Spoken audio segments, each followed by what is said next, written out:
Hello, I am Samuel Kojo Brace, and this is JoyNews Prime. Our lead stories this hour: 2 papers down and at least 7 more to go. But the West African Examinations Council, WAEC, says it may not be able to mark the papers of the ongoing basic education certificate examination because government has failed to release enough funds. Also, Attorney General's office dismisses claims about intervening in the Cecilia Dapa missing $1 million cash scandal, ostensibly to cover up the former minister. And also, it is endorsement galore as Minister for Local Government and Rural Development Dan Botwe and Vetting Committee member Obi Amwa go all out for Vice President Dr. Mahmoud Bawumia.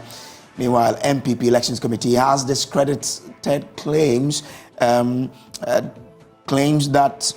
it is discredit claims of flawed voters register for Special Delegates Congress. Now, at 8 p.m., I'll hand over to Pius Kojo Baka to bring us Prime Business. And government extends the deadline for the exchange of the domestic dollar bonds as well as cocoa bills by some 2 weeks. Later on, Razak Musba will be joining us with Prime Sports. Well, Prosper Nate Ogun begins his second spell at Kumasi Asante Kotoko as is unveiled as the new club's head coach. Overly excited. I'm so overwhelmed. I think there is nothing in my life, probably apart from the day I got married, that can be compared to this moment. We're live on DSTV channel 42 and GoTV channel 125 and around the world on myjoyonline.com. We are your home of independent, fearless and credible journalism. Please stay with us for details.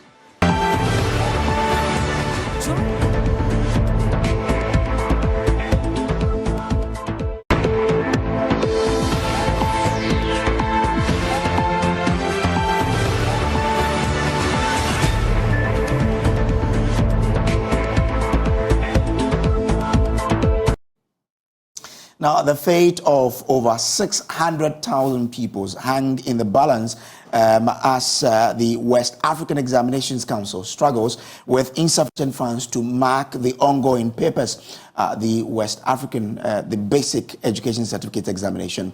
With 2 papers already completed, at least 7 more to go, the council has expressed concerns about its ability to mark the remaining papers if the government fails to release enough funds. Now, despite settling more than settling the arrears owed to the WAEC, the council's head of public affairs, John Kapi, revealed that the government has only released 10.5 million cedis, which amount to a mere 15% of the total funds needed for the examinations. He said some pupils were picked up in 3 regions for various infractions. Well, so far for BEC, all arrears have been settled for 2021 and 2022. But for 2023, we received about 10.5 million. That's just about 15% of the total payment due. Now, the exams are conducted in stages from the printing stage to the conduct, to the marking, and the processing of results. Now, we think that for now, we'll be able to conduct the examination, but going forward, in terms of marking and processing of results will require some further, funding to be able to complete the process. How about reports already about some incidents happening on day 1? I'm not too sure if it relates directly to exam malpractice, but I'm sure you've received some reports of some happenings across the country, have you? Yes, we've received a few reports from the Ashanti region where one individual was picked up where he was trying to approach the examination hall with some prepared material for the candidates.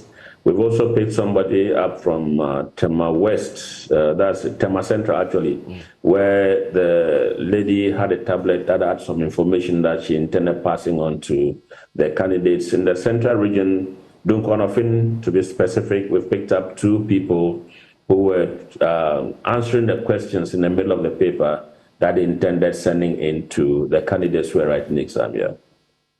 What do you intend to do about that as WAEC?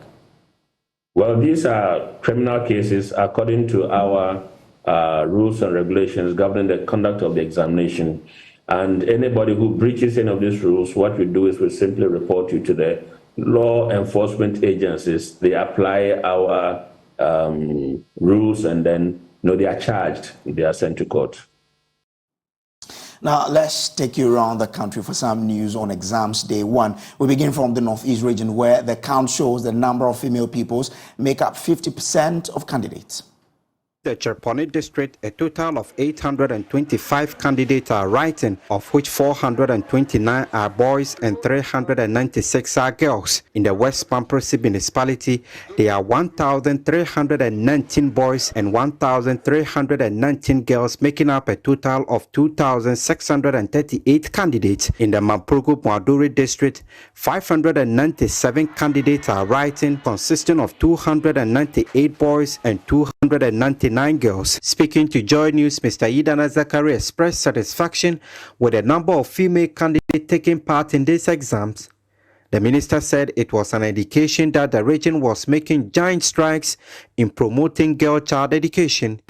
One thing I am so much impressed with is the fact that Northeast is almost attaining parity in terms of the male-female registered students for the examination. Some of the candidates spoke to Joy News. We are well prepared for the exams, for the efforts by our masters and how we are writing the mocks and the way they taught us how to answer the questions. Our fears is just that we may not be comfortable here because we are not used to this place. This is just the first time we are here. We are hoping we'll write well and the grace. In the Greater Accra region, some of the students told my colleague Jacqueline Yabua they were prepared to sit and pass the exams. Municipal Director of Education in Ayawaso East, Adiza Tassa, toured various centers in the district to witness firsthand how the pupils are faring in the exams. She spoke to Joy News. My observation is that the candidates are well prepared. They are happy. They are so excited to start their journey into their SHS. At Nima cluster of schools, their first paper ended around 11 a.m. Some of the candidates said they were optimistic of the outcome. Oh, Auntie, please, it was fine. It was fine? Yes, please. Difficult, easy? I won't say difficult, it was just fine. I was able to do it, so yeah, it was fine. I would say it is 90% easy because all what my teachers taught me, I saw it on the paper. Okay. And I was able to write it well. Very good. Very good. Yeah. No issues with it? No issues. Okay, what about you? Oh, very good. At the Nima cluster of schools, 2 students out of 318 candidates were absent. For Joy News, Jacqueline Ansuma Yeboah. In the Bono East region, the Municipal Director of Education, John Kojo Emisa, has cautioned the BC candidates to stay away from engaging in examination malpractices. Correspondent Anas Sabit has more. Now, still on BC, out of 600,715 candidates sitting the examination, 117,084 are from the Ashanti region. The National Council for Curriculum and Assessment says stringent measures are in place to check leakage and malpractices. Director General of NACA, Professor Edward Appiah, who has been touring some centers in Ashanti region, is optimistic the examination will be properly conducted. Out of 600,715 students sitting the BEC nationwide, 117,084 of them are from Ashanti region. The candidates are sitting the examination in 407 centers of the region. NACA, together with officials of the Ghana Education Service and Ashanti Regional Coordinating Council, toured some centers on the first day of the examination. Director General of NACA, Professor Edward Appiah, expressed satisfaction at the conduct of the examination. Last year we couldn't experience those malpractices based upon the measures that were put in place. There were a whole lot of things. Some of them we can't mention them. But among them is that serialization, that versions. So you can have 3 versions being operated on within one center. And so you are not sure which one your close neighbor is doing. Beyond this, there are other things which we will not be able to tell you in public. But by and large, we think that these measures have helped. For Joy News, Nana Aljima reporting. Now, ranking member of the Parliamentary Select Committee on Education, Peter Kwesi Nochu Koto, joins us via phone now with some reactions. Grateful to you for joining us here. How does Parliament react to the news that funds needed for the exams is in huge arrears? Sorry, I couldn't join you on Zoom as promised because my phone was creating some problems. Yes, you know, WAEC depends on the money that is paid by candidates, that is registration fee, to conduct the examination on behalf of government in all the 5 member countries. So any lack of funding affects the performance of WAEC.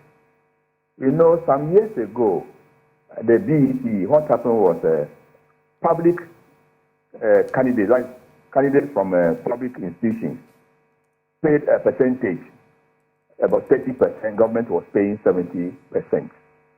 Then, about 3-4 years ago, government decided to take up all the costs of funding the BEC examination. And since then, WAEC started having challenges with release of money for the conduct of the examination, because parents were no longer paying anything for both the BEC and the WASEC. Now, when WAEC appeared before the Budget Committee, that is a Committee of Education, in November last year, they told us their challenges, and one of them was the late release of funding, and then the arrears that they have to grapple with each year. So this year, by estimate, public candidates were about 445,536, and each of them was to pay 170 Ghana cedis. Government decided to absorb that, and it was about 97.1 million, and that money was to be used for all activities leading to the examination. That is the examiner's fee for searching the questions, the moderating of the questions, the printing of the questions, among others. So they needed money to do all those things. And the examination was about to begin, and no money was coming from the Ministry of Finance to WAEC. Okay. That's why a couple of weeks ago, or 2 weeks, let's make it 2 to 3 weeks ago, I had to come on air to make noise about the inability of government to give WAEC money to conduct the examination. And you know, WAEC is an international organization, and Ghana is the headquarters. And we must do things to deserve the headquarters of WAEC. So out of the 97.1 million, we had to talk, and then government released 50 million. Out of that 50 million, 10 million was to be used to pay arrears of invigilators and supervisors and examiners for the WASEC. So 40 million was left for WAEC to organize this year's BEC. And as we talk now, they are owing a number of suppliers, a number of printers, and other things. So inability to release money can affect the conduct of the examination. You cannot do everything on credit. Some of the activities can be done, or the services can be provided on credit, like supply of scripts, printing, other logistics. They can be done on credit. But paying cash for a number of activities, very, very necessary. But has your committee had briefings as to why the government is not able to release funds needed for this examination? Oh, you know the syndrome in Ghana now: no funds, no funds, no funds, and we don't know where the funds are going. So it is the usual signature thing that the government is having it difficult to raise funds and all those things. So it is inability of government to be responsible and responsive to the needs of WAEC. So as I say, that so you realize that they have an arrears of about 57 million to give to WAEC to enable it continue with the examination, the marking, script checking, and all of that. So what does your committee intend to do whilst we've had this information that this could probably lead to WAEC not being able to mark the papers? Oh, I think WAEC has been trying its best, and then the examiners too, I think they understand the plight of WAEC. But the delay is the problem. So I think where the examiners will do their best for the sake of the nation. But when they will be paid is the problem. How can somebody render just a small service to you and it takes you 1 year to pay the person? That is the biggest challenge. So if government can do what it's doing to give WAEC money at the needed time. For the past 3 years, this has been the challenge. And I think if government is responsive, this challenge will be overcome. Honorable, I'm grateful to you for joining us here. Now to other stories. The Attorney General's office did not intervene to cover up Alfred Tuayabua, dismissing claims about his outfit's intervention in the Cecilia Dapa missing $1 million cash scandal, ostensibly to cover up for the former sanitation minister.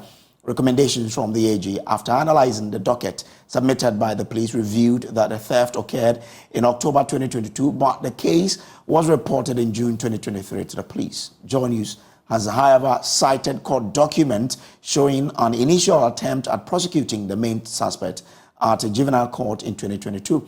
JoyNews' Joseph Akable has more. The Attorney General's opinion on the docket revealed the case was reported in June 2023, despite the alleged theft taking place in October 2022.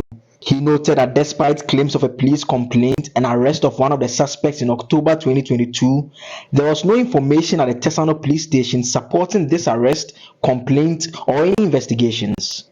JoyNews has, however, cited court documents filed at the Juvenile and Family Court in Accra on 1st December 2022. Prosecutors curiously charged the domestic staff, who was then aged 17, with the offense of unlawful entry and being on the premises for unlawful purposes. This is despite the fact that documents reveal the suspect was found in the minister's bedroom by her husband, Daniel Kufuor. Mr. Kufuor is said to have handed her over to the Tesano Dofsu unit, where he lodged the complaint on 6 October 2022. Cecilia Dapa, who had traveled, returned on 10th October and informed the police her 2 new kente cloths, uncountable number of women cloths, and specified amount of money, jewelries including gold chains, had been stolen. The juvenile was slapped with charges at the juvenile court but was later discharged and taken to the circuit court after bone age determination returned her age as between 18 and 21. Her lawyers, however, provided a Ghana card showing she was 17 years old, causing the court to discharge her, resulting in her rearrest and charges being filed at the juvenile court once again. This begs the question why this crucial information is lost in the Attorney General's opinion, which analyzes the docket and concludes no evidence of a report or investigation by the Tesano police was available on record. This is because the latest information shows that not only did the police investigate the matter, but they actually filed charges in courts. The question was put to Deputy Attorney General Alfred Tuayabua. The docket that was submitted to us had nothing about a case pending in any juvenile. The only hint we had in that docket was that a report was made to the police at Tesano. And so in terms of a prosecution going on in the juvenile court or in the circuit court, we are not aware. Now, 6 police officers have sustained injuries following a clash with tricycle riders at the premises of the Kumasi Metropolitan Assembly. The riders pelted stones, destroying the windscreens of 2 cars owned by KMH staff. A military team had to intervene to salvage the rioting. Nanabuachi Yadom has more in the following report.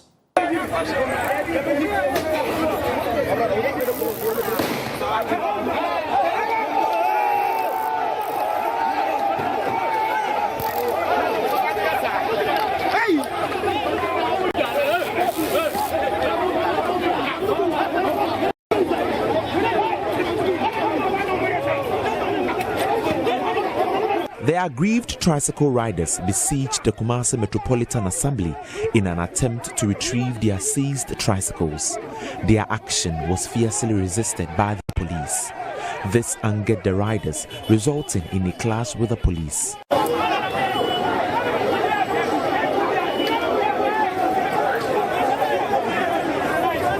6 of the officers sustained injuries and are currently receiving treatment at the KMA clinic. The assembly called in military intervention, who managed to disperse the mob and arrested 12 tricycle riders. Communications Director for KMA, Efia Konedu, says the commercial tricycle riders earlier blocked the Swami stretch leading to the Central Business District. They came to forcibly take the tricycles from the yard. And that is where the resistance happened, because that is not how it is done. And so if we allow you to forcibly take something off, then what is our essence? It was because the people misbehave. And so you could have asked why it is here. And then we also do not know you. So what is the grounds, or how sure are we that the tricycle is for you, Mr. A or Mr. B? When the police saw the mob, they also came in to let them know that they cannot take the items from them. So that is when they started beating up. I think they ganged up against some of the police officers, so they beat them up. So if you go to the hospital, you see various injuries that they have sustained. So we realized that the situation was getting out of hand. One, they were not ready to comply with any law. They were ready to hurt anybody that came their way. And they just didn't allow law or order to work. So that's how we have to call in the military. And then they came in, I think there were about 7 or so. They came in to disperse the crowd, and they have left, as you can see. The KMA says it remains resolute in restricting the operation of commercial tricycles in the city centre. As a city, we will have to. We are continuing. It's for 1 week, and then it will continue again depending on how the state of affairs at the end of the week. But as we speak, it's a week-long exercise, and we're going to continue the exercise. We are working with the police and the military. So if they are coming here lawfully, like you have entered, nobody's going to do anything to them. But if they are going to come to us in the manner that they came this afternoon, we also have to meet them and make sure that the law works to the latter. Reporting for JoyNews, Nana Boache Dankwa-Yadom, Kumasi.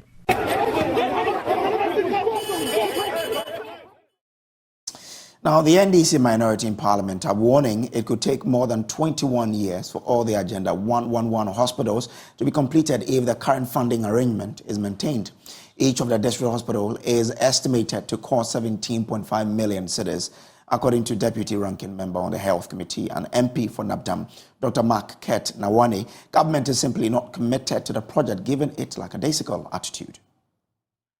Government initiated the Agenda 111 initiative to address infrastructure deficiencies in the health sector and contribute to the improvement of health outcomes in the country by ensuring increased access to quality health services. And he also quoted an amount of 189.34 million being the amount that has been spent so far on the Agenda 111. If we recall, about 2 years ago when the government started this Agenda 111, initially they promised to finish in a year, then 1.5 years, and now we don't know when they are going to finish. And with this allocation, it means that out of the 100 million that was initially allocated to it, they've added only 89.34 million in the past year. And if you know the estimated cost of each of the projects, and that is 17.5 million Ghana cedis per one. That is according to the 2018 budgets, or 2020 budgets, or 2021 budgets. According to 2021 budget, each should cost about 17.5 million.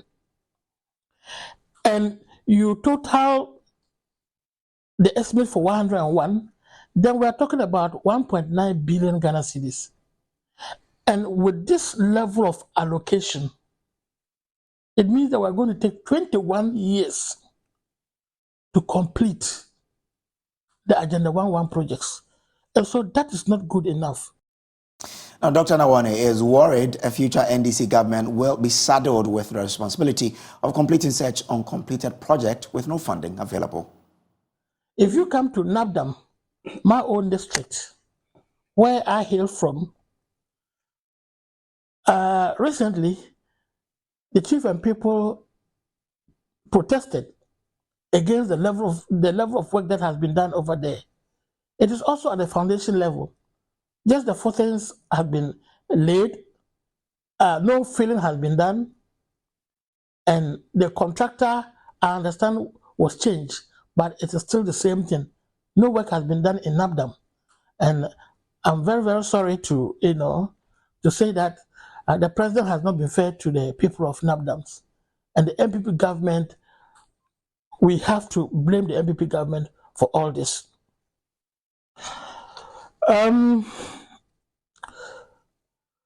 So it is obvious that the government has no intention of finishing the Agenda 1.1 projects. If you look at it, that it will take 21 years, if they continue to allocate this level of resources to it per year.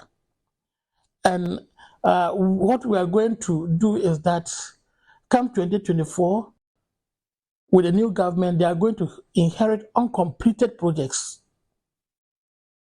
And that is very unfortunate. Yeah, uncompleted projects. It happened when the NDC left power, they had about 52 uncompleted projects, but now we are going to have almost getting to 200 uncompleted projects if we continue with this level of allocation or this amount of money that is allocated for the project. Now, the minority in Parliament are issuing a warning to private entities to keep off the Saglame project if they are approached by government to buy it off. JoyNews is learning Public Procurement Authority has given the approval for a transaction advisor to be procured to lead the process of identifying a suitable private sector entity with the requisite technical and financial capability to help dispose of the Saglame housing project. We'll hear from the minority shortly. First, listen to Works and Housing Minister Francis Asenso-Boakye justifying government's decision not to commit further funds to it. The government of Ghana in 2012 contracted a private developer under a loan agreement which Parliament approved for the contractor to construct 5,000 affordable housing homes in Saglame at a cost of $200 million. Right. Everything was Parliament approved, contracts were signed, implementation agreements were signed and all that. At the end of the stipulated completion date, only 1,500 houses had been produced out of the 5,000. And even that 1,500, they were at different stages of completion. Some were at 90%, some were at 5% foundation level. Okay? And none of them, even assuming one of them was even 100% complete, nobody could even live in that building. The place were not habitable. Even as we speak? Of course, even then and now, the place is not habitable. And why am I saying that? There's no access to water, there's no access to electricity, serious sewage challenges there. So there's no off-site infrastructure where you are connecting water from a water source to the site, no electricity connection to the site. So it's not habitable. We can now hear from the minority MP on the Works and Housing Committee, Andrew Dari Chiwete, who says a future NDC government will complete the project with state funds and any effort at privatizing the facility will not be tolerated. The project that we have done, you visited that site. You saw the level that we got to. This government allowed their party boys to go in and pick the doors, they picked the glasses, they picked everything. Sink, they removed the sink of the building. All these things are what is going to increase the cost of the project. That project, if well done, should serve Ghanaians. That is why he's the president. He should be able to find resources to complete that project. He should not go about saying that it will be expensive. So we should abandon it. Is that the idea? If it will be costly to complete the project, should we leave it to rot? The level that we got to, as a president, we have used taxpayers' money to build houses up to the level of just furnishing. Then you tell me it to be expensive to complete it, so you drop it and go and start something afresh. Well, I thank God President Mama came clear and told Ghanaians that as for him, if he comes to power, he will continue with uncompleted projects and complete them. And so for us, I know this project that they have cut short with, even if they go ahead to do it, they can't complete it. I'm assuring Ghanaians that if we come back to power, NDC comes up to power with President Mama as our president, we will complete that project for the people of Ghana to use, and we will complete the settlement project again. And that is why we have warned that any investor, any private investor that will show interest in buying the settlement housing project, the person should think twice, because that project is not for sale. We must complete it with government money. Meanwhile, former President John Dramani Mahama has described as unacceptable government's decision to abandon the Settlement housing project despite its economic benefit. Now, the project started in 2012 by former President Mahama has already $200 million spent on it, but it's yet to see its first occupant. We'll bring you that after the break.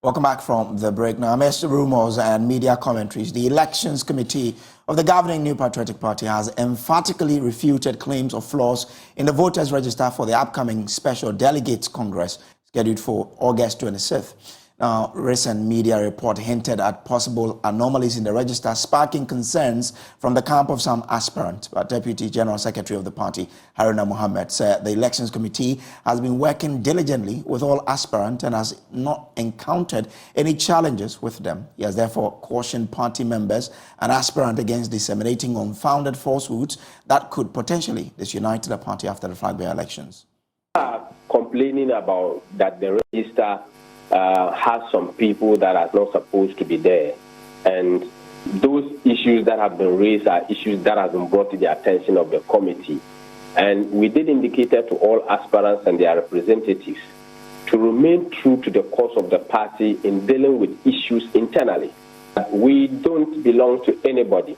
We belong to the New Patriotic Party. The national leadership will organize a free and fair elections, and we will demonstrate it throughout all the process. All of us know in everything that we have, the output demonstrate what the input is, the processes that leads to that, and the output that it comes with. And we are very sure and clear in our mind that we will have listening ear to everybody. The committee's arms are open.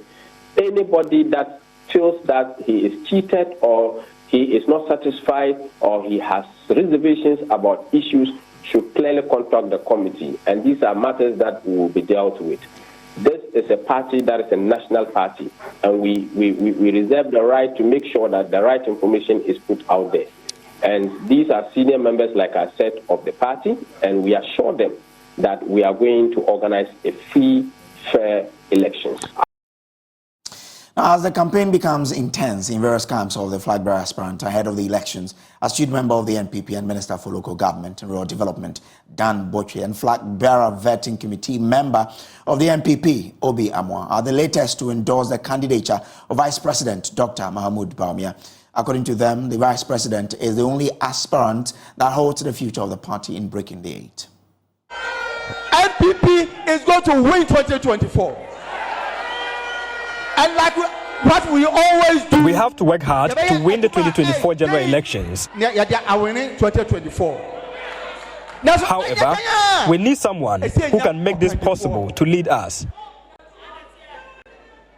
Based on my knowledge and experiences in the party, I have come to conclude that Dr. Mahmoud Bawumia is the right person who holds the future of this party.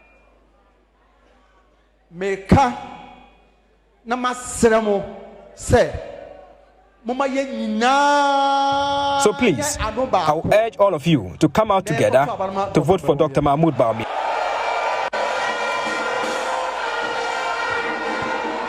Say, Asambe Bio.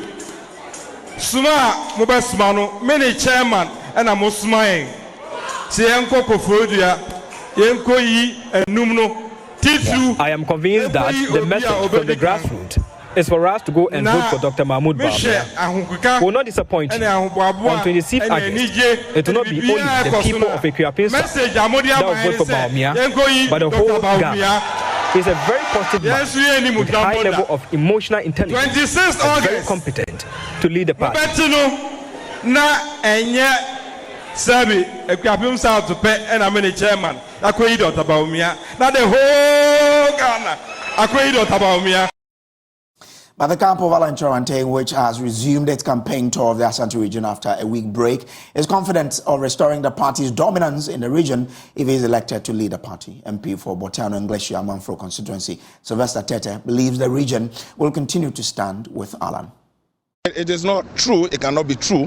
Put all the MPs from Ashanti region, 46 of them, put all the regional executives, 17 of them together.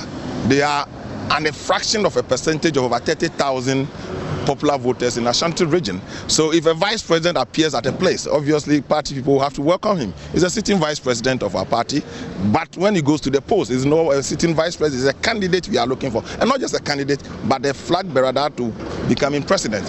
In Ashanti region, in the last elections, 2016, Anado made over 76%. The subsequent elections, 2020, he dropped to 71%.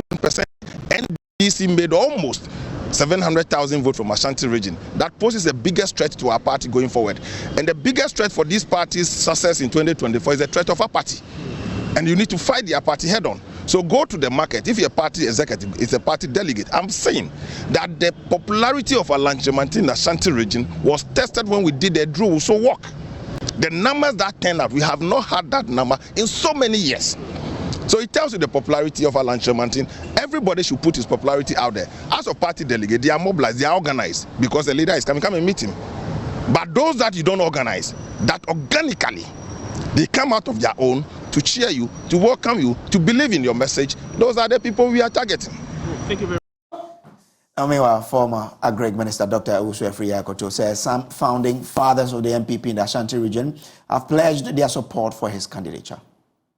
Out of the 7 surviving founding fathers in Ashanti called on me. We had about an hour of interaction and very positive in terms of my endorsing my candidature, and with a promise that definitely on the 26th of August in the super delegates, their votes will be for me. It was something which I felt very elated about because these are founding fathers.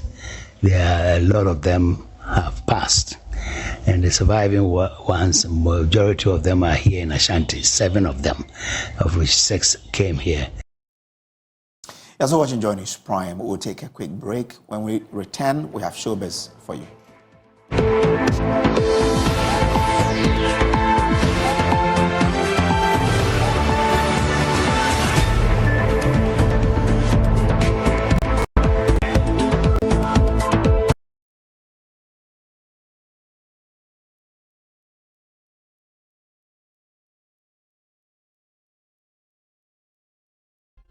Welcome back from the break. Time for us to bring you showbiz and Becky Beggs. We're marching. Yeah. You know. We got chemistry. I love it. I love chemistry. Don't laugh too much. We don't have enough time. It's a Monday. Let's talk about the Ghana Music Awards UK. It was launched at the weekend. Those performances, all your favorite musicians were nominated. So check this out.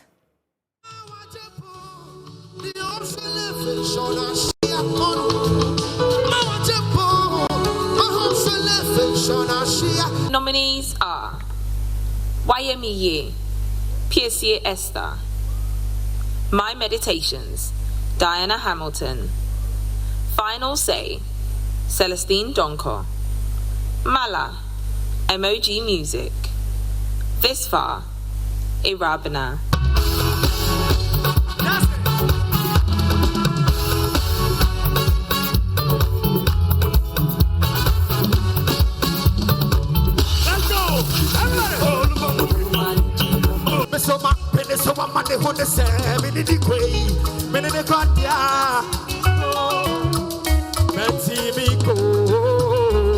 But she say, why me? Now me this guy will be your friendly. Take me on a day so you could know me. Never they said a video. Ooh, yeah, man. But me say no, please. Because I would give me sick alone. You were nominated for a number of categories in this year's GMA UK Awards. Which ones are you looking forward to grabbing the award for? Can I be selfish and say all? Yeah, well, let the best man win. I'll be very honored to add one of those plugs to my collection, you know, but if we don't, then we come back harder next year. But I know that under the year of review, my song did good. I believe people feel I don't want to join award schemes. Ghana Music UK, I think, has been one of the fruitful ones I've seen, you know, because after Ghana Music UK Award, you don't hear people saying this one is not supposed to win or something. But, you know, in Ghana here, when you come, you know, a couple of things. So I think it's perfect for every artist, though, yeah. It's been hectic. It's been very, very hard. But, you know, we are here not to give up, and we won't give up. We're going all the way, trust me. This year, I don't even have the word to describe it, things that we want to do. You know, I just want people to come and watch, and they will see what we got to do. The government needs to do a lot. Ghanaians need to support our musicians too as well, and help them do a lot of collaboration among themselves. We always want to do collaboration with Europeans and those from the US. But then, let's build our industry to the extent that they would rather come to us.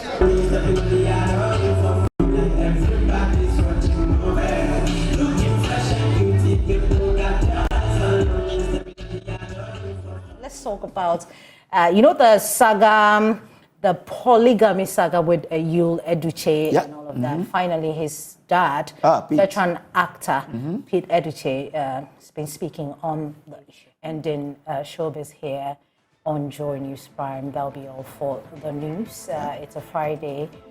For more news, log on to myjoyonline.com. That's where you find all the news. Thank you so much for having. Becky is running ahead of herself, but today's a Monday. Thanks for being We still with have us. business coming, Yes, right? exactly.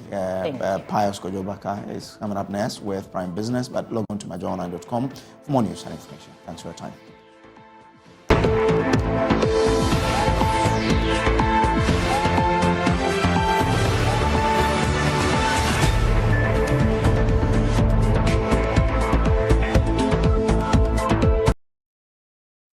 Hi everyone, warm welcome to Prime Business with me, Pius Kojobaka. On to our very first story. Government has announced that it has extended the deadline for the exchange of domestic dollar bonds and cocoa bills. Now the process, which should have been finalized on last Thursday, is now expected to be closed on August 18. There is more. The Finance Ministry in the statement maintained that the extension of the domestic dollar bonds was in response to feedback from eligible bondholders for more time to secure internal approvals to participate in the offer. However, Cowbank, which is leading the cocoa bills offer, was silent on the reasons for the extension. Settlement for the domestic dollar bonds will now be done on the 21st of August 2023, while the cocoa bill settlement will be done on the 25th of August 2023. Government is hoping to restructure almost 20 billion cedis worth of bonds when you put the value of these two papers together. This exercise is very important in securing the next tranche of funds from the IMF for this year. And Finance Minister Ken Ofori-Atta has indicated that government is hopeful of finalizing pension funds restructuring by September this year. The Finance Ministry on July 31 this year started the process to restructure 31 billion Ghana cedis worth of pension funds. Now the offer is expected to end on August 18. The Chamber of Pension Trustees have signaled their intention to participate in the offer after several setbacks. Speaking on GTV's Current Affairs shows, that's Talking Point, Mr. Ofori-Atta noted that current challenges facing the economy warrant the pension funds to be brought on board. There's about maybe 29 billion of pension fund money in which we sat with Union and agreed that, you know, given where we are as a nation, something ought to be done. The interest that we are paying so that there will be fiscal space. Then the question was, how do you do it? And that's where we agreed to discuss mutually sustainable ways in which you get the economy stronger. So the question then is, how do we open up that space and open the thinking so that other instruments can be created that will be safer for you into the future. I think those discussions that we have had since last year, and I think we are coming to some closure that will be beneficial to both parties. So I'm excited about the dialogue that we have had over the period, the understanding of what is mutually beneficial and sustainable for the economy. And I believe that by the end of the summer, September, we should be able to have a system that is more robust looking into the future, that also supports an alternative offer that will be agreeable for everyone. To everyone. Yeah. Okay. And on the back of this, organized labor in the last couple of hours has issued a statement on this, stating their position on the alternative offer for pension funds. And I would like to read excerpts of that statement for you. It reads, at organized labor leadership meeting held last Thursday, August 3rd, at the Hall of Trade Union in Accra, the alternative offer for pension funds exchange were discussed. And after an extensive deliberation on the offer, as stated in the exchange memorandum, which was issued by the Ministry of Finance on 31st July 2023, the meeting concluded that the term stated in the alternative offer is better than the initial offer organized labor rejected in December 2022. In particular, the alternative offer guarantees the following. 1, no loss in patrimonial value. This means bonds held by pension schemes will not incur any losses on their patrimonial value.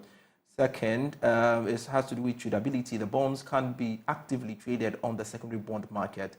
And thirdly, liquidity. That is, there is assurance that coupons and maturities will be paid on time. It goes on to say that the leadership of organized labor therefore decided that since the alternative offer is voluntary, the various boards of trustees of pension funds should independently assess the alternative offer and participate in the exchange based on their assessment and in the best interest of their members. It concludes by saying, in an event that government fails to implement the provisions as stated in the exchange memorandum, organized labor will advise itself. And this is signed by the Dr. Yauba, Secretary General of TUC. Moving on to some other stories, ratings agency Fitch has indicated that it will assign Ghana a positive rating once the country completes the restructuring of local currency bonds held by pension funds. According to the UK-based firm, it will upgrade Ghana's ratings based on a forward-looking assessment of its willingness and capacity to honor its local currency debt. Here's more. Which also said it will review Ghana's outlook to a positive one once the country reaches an agreement with private creditors on the restructuring of foreign currency denominated debt and completes the restructuring process following the common framework official creditors claim treatment. It, however, said it would downgrade Ghana in the event of increased risk that the country fails to honor the first coupon payment on these bonds due in August. Fitch's proprietary sovereign rating model assigns Ghana a score equivalent to a rating of CCC plus on the long-term foreign currency IDR scale. However, in accordance with this rating criteria, Fitch's sovereign rating committee has not utilized the SRM and qualitative overlay. Fitch's SRM is the agency's proprietary multiple regression rating model that employs 18 variables based on 3-year centered averages. Now, the Ministry of Finance has expressed optimism that its emergency expenditure management guidelines and audit recommendations document would aid in curbing financial infractions within the public institutions. Deputy Minister Dr. John Kuma said the move would aid in providing a proper framework on how the country would ensure fiscal discipline. He was speaking at the official launch of the Emergency Expenditure Management Guidelines and Audit Recommendations Implementation Follow-up Instructions for Public Institutions.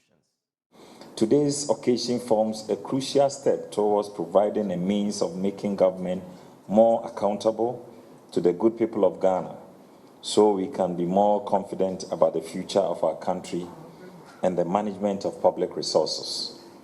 The launch of the Emergency Expenditure Management Guidelines and the audit recommendations implementation and follow-up instructions for public institutions are designed to provide a clear, transparent framework for how we respond to crisis and uphold fiscal discipline in our public emergencies and improve public accountability.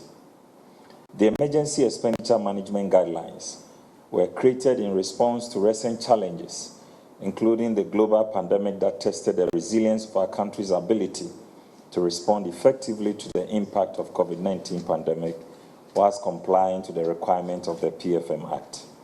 Furthermore, the guidelines present procedures and internal controls that will direct service delivery units on the means to assess, manage, and account for funding during an emergency with efficiency and transparency, whilst ensuring compliance with various requirements of the PFM laws. As part of efforts to improve digital inclusion and gender inclusivity, communications firm MTN has committed 12 million cedis to the development of digital skills amongst the females in the country. Now, the initiative, which will be implemented through the Girls in ICT initiative, is being championed by the Ministry of Communications and Digitalization. There is more in this report. The MTN Girls in ICT Open Day program hosted about 100 girls from the Bono and Ahafo regions to improve their exposure to emerging technologies through mentorship. The initiative, which is spearheaded by the Ministry of Communications and Digitalization, saw female tech personalities encourage the girls to venture into the technology space while bridging the gender disparity gap. Speaking at the sensitization session, Chief Corporate Services and Sustainability Officer at MTN, Adjoa Wiafe, said MTN is committed to supporting underprivileged segments in society to ensure gender equality. For this program, we have committed about 12 million Ghana cedis over a period of 3 years. We committed it in 2021, and so we are supporting the ministry with that. Aside that, we have our foundation that is also focused on ensuring and training and in digital skills. So our foundation is focused on the youth, with girls and those who are underprivileged being the focus. The reason why we are focusing on girls is the disparity that we have in the in ICT when it comes to digital skills. So we are focusing on underprivileged or underserved segments of our society now, so to bring them up and ensure some gender parity when it comes to ICT skills. So that's why we are focusing on girls. Some of the participants spoke to Joy Business. At first, I wanted to become a geologist, but by attending this program, I think I have to change my mind, and forcefully in my mind, in my own self, I have to change my mind to become a computer engineer, because this program has helped me a lot to know everything I know. I mean, some things, though I'm not full, so some things about ICT, and I'm enjoying it a lot. So, Girls in ICT program, thank you for coming on to our aid. Last year, they organized some program called Girls in ICT, which is a coding club, and it's helped me to do animations using computer or laptop, and it will help the youth to become active using ICT tools. MTN pledged to set up a $25 million ICT hub, which will boost various disciplines in the tech space and boost Ghana's digitalization drive. The theme for the program is Digital Skills for Life. And that's it for Prime Business. With me, Pius Kojo Baka. Prime Sports is next.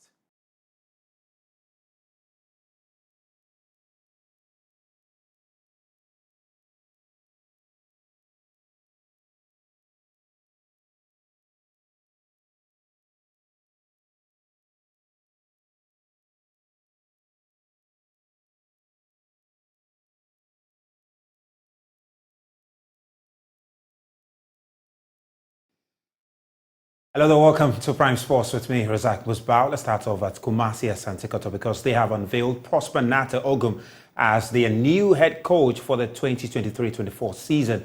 His unveiling was done at the Barbara Stadium earlier today. He makes a return to the club after stepping down before the start of last season following a successful first stint where he won the league title in his only season at the club during the 2021-22 season. He's been speaking at his unveiling.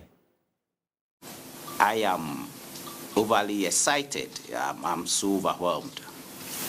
I think there is nothing in my life, probably apart from the day I got married, that can be compared to this moment.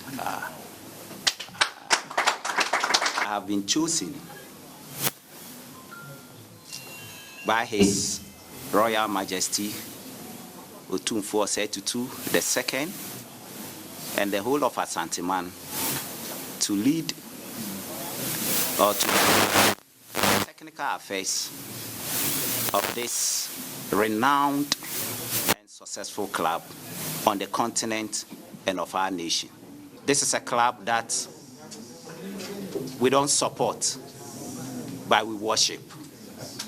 And that is why I am honored and I'm humbled today.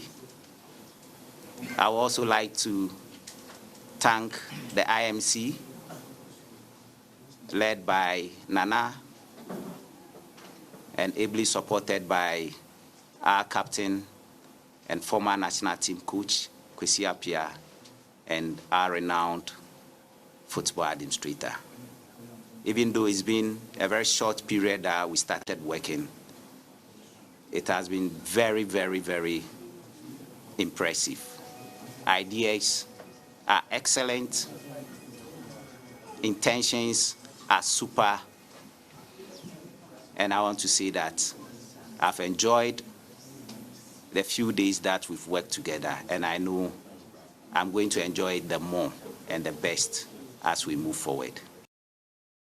Well, he also called for unity at the club while adding that everyone must bury the hatchet for the club to move forward.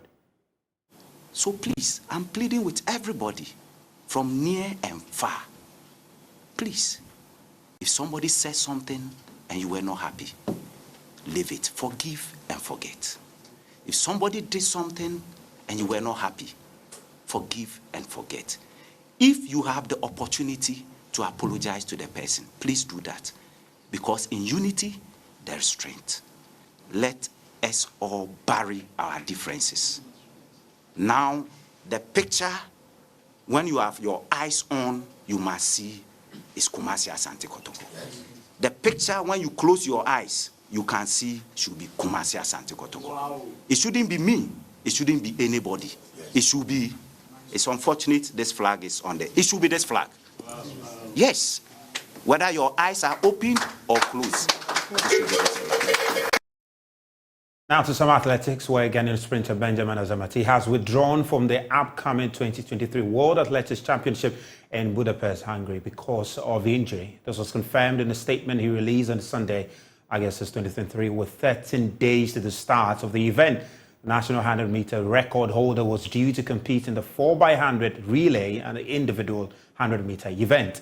Now, reacting to the news, Chief Executive Officer of Ghana Athletics Association, Bao Husseini, said despite the sad development, they will find an equally good replacement for him. Advance to the next round, England will meet Colombia or Jamaica in the quarterfinals. Also, co-host Australia advanced to the quarterfinals after defeating Denmark by